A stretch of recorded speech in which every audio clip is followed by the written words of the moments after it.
Halo geng, selamat malam. Hai everyone.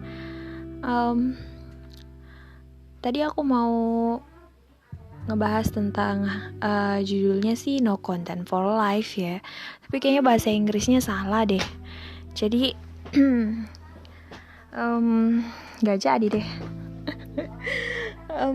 Aku kira itu tepat, tapi setelah aku cari ternyata frasenya salah. Soalnya ya namanya juga bahasa ya, delivernya harus bener gitu. Jadi suka ragu kalau misalnya jangan sampai delivernya nih atau pesan message-nya tuh nggak sampai gitu dari apa yang aku pengenin. Benar deh, judulnya apa ya? Terus apa juga yang dibahas? Kalau kalian dengar gerasak gerusuk itu karena aku lagi berusaha untuk mendapatkan situasi yang nyaman ya. Aduh, belakangan ini tuh cuaca panas banget dan kita berusaha untuk nyari solusi di mana-mana, berusaha buat cari alasan siapa sih yang paling berhak untuk disalahin atas semua ini ya. Siapa yang mau disalahin? Semua orang kayaknya sih kalau bicara benar dan salah, semua orang selalu mencari pembenaran atas hal-hal yang udah terjadi ya. Karena manusiawinya kita selalu defense dan selalu mencari-cari dibanding mencari solusi, kita selalu mencari apa yang salah dan benar. Ya seperti itulah.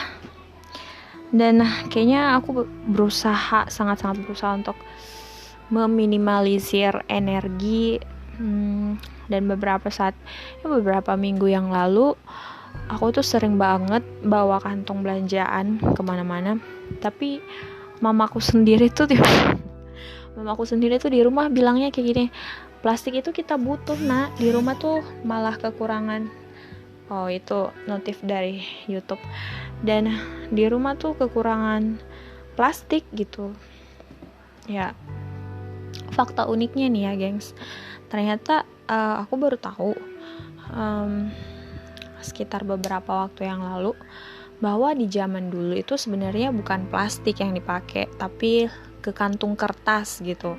Uniknya sekarang ketika udah banyak plastik, kita malah mau beralih ke bahan-bahan yang bisa untuk lapuk gitu, misalnya kertas.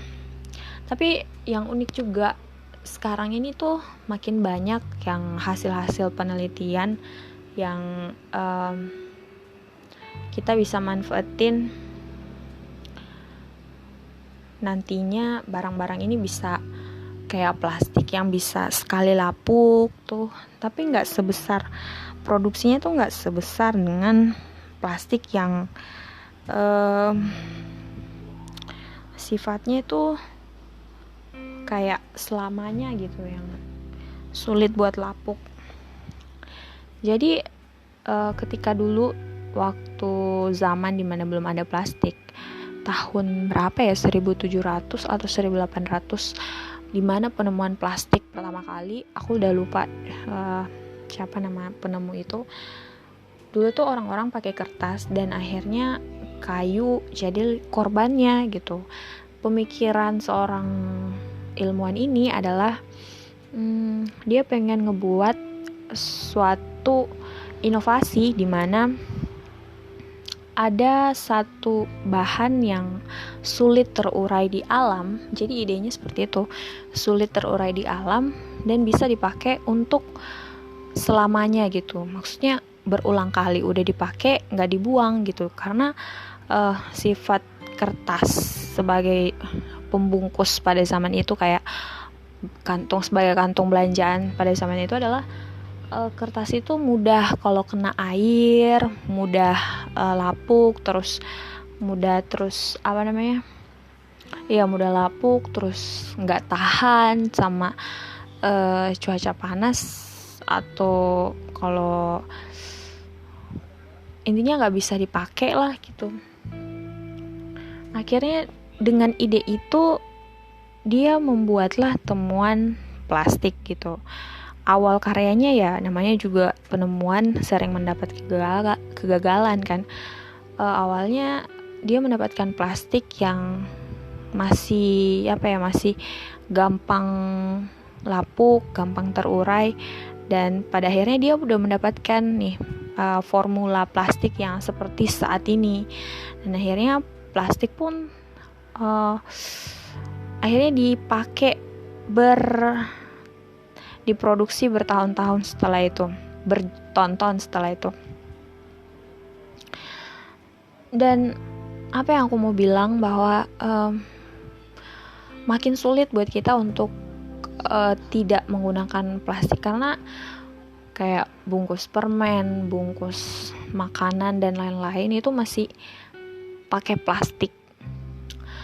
Sekitar 2 bulan yang lalu aku ikut sustainable living class. Jadi itu online class untuk kita berusaha untuk back to nature kembali, dan itu sebuah tantangan.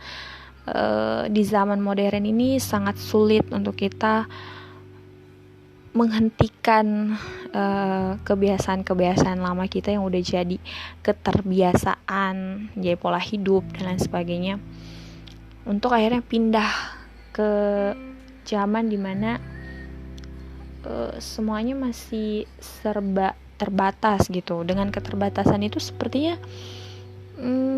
hidup lebih terlihat lebih sustainable gitu.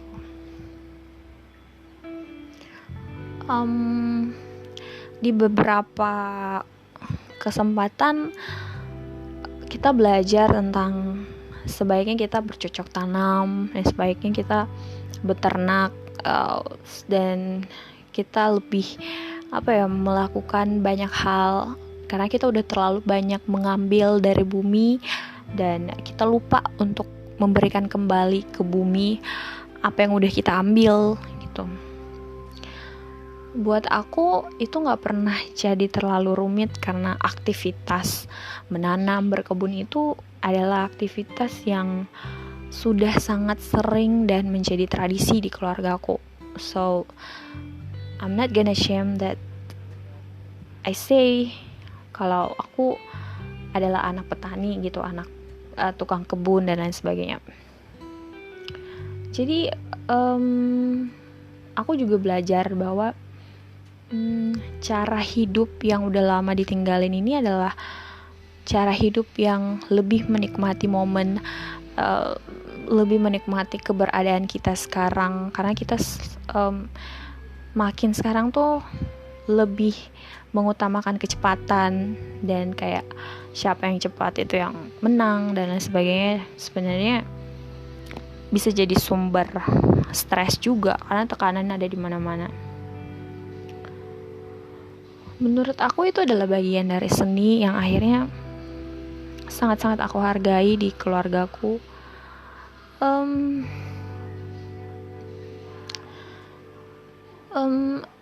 Everything changes. Semua hal yang terjadi di sekitar kita itu berubah setiap saat. Bahkan orang-orang pun harus dipastikan untuk tetap mengikuti zaman, dan akhirnya harus melakukan banyak adaptasi untuk tetap survive di dunia ini, yang menurut teori evolusi memang itulah yang dilakukan. Dan spesies kita, human race, itu memang terbukti adalah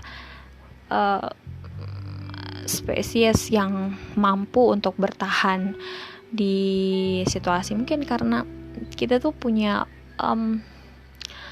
capability untuk bertahan hidup dan beradaptasi di lingkungan kita, dan kita punya akal yang ya menurut dosenku sendiri ya, dokter ya, yang bilang kalau seharusnya semakin berilmu seseorang itu dia semakin mengetahui ada sesuatu yang lebih besar dari dirinya, yang akhirnya dia kembali dan menemukan makna hidupnya. Sebenarnya itu menurut aku tujuan belajar yang sebenarnya adalah itu gitu, bukan untuk kamu supaya lulus, tapi more than that gitu.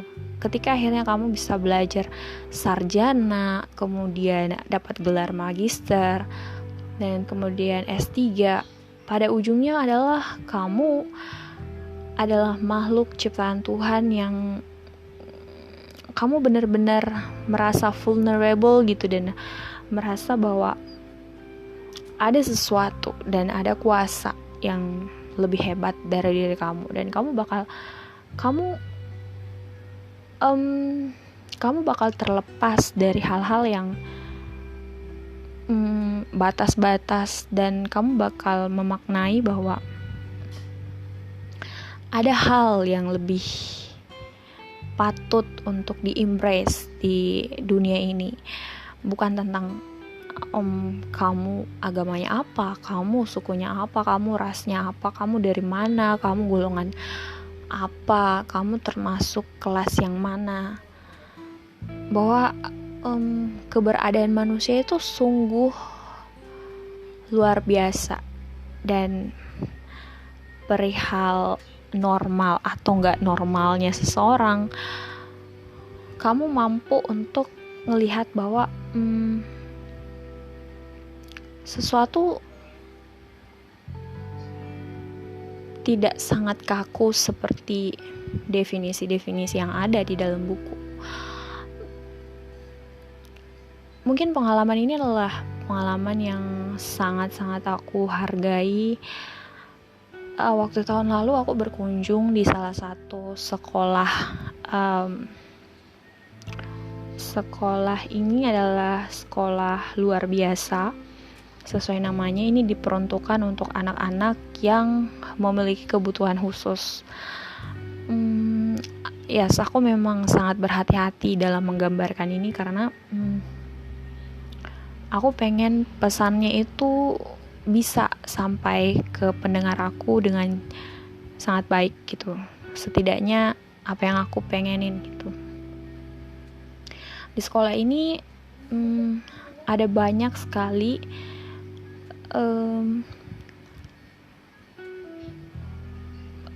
anak-anak yang mungkin umurnya juga bisa jadi seumuran sama aku. Untuk beraktivitas hal yang sekecil saja, misalnya untuk makan, itu mereka membutuhkan keterampilan gitu, dan itu adalah sesuatu yang harus mereka pelajari. Untuk makan saja nih, bahkan untuk bersikap diam gitu, untuk berjalan, untuk berlari, atau untuk berbicara, menyampaikan hal apa yang mereka mau. Sungguh sesuatu yang kalau aku rasa itu adalah hal yang bisa aku lakukan dengan sekali gitu. Maksudnya tidak usah punya usaha yang lebih untuk melakukan itu. Tapi ketika aku melihat mereka, aku benar-benar merasa bahwa ada banyak hal yang terjadi di dunia ini yang ujung-ujungnya aku merasa bersyukur untuk kehidupan. Menurut aku mereka adalah sesuatu yang Tuhan ciptakan agar manusia lain bisa belajar dari mereka. Aku kira kesempatan untuk berkenalan dengan mereka adalah kesempatan yang sangat luar biasa, yang tidak pernah aku sia-siakan. Dan aku sangat bersyukur untuk pernah dibawa ke tempat itu sama kakakku, sama seorang pastor juga. Well, that's all tentang, mungkin ini lebih kepada hal-hal abstrak atau hal-hal yang terjadi sepintas lalu. Tapi karena kita terlalu menurut aku kita terlalu sibuk memperhatikan hal-hal dan kita mengabaikan beberapa hal-hal. Oh Well, that's all for tonight. See you soon and see you in another episode podcast.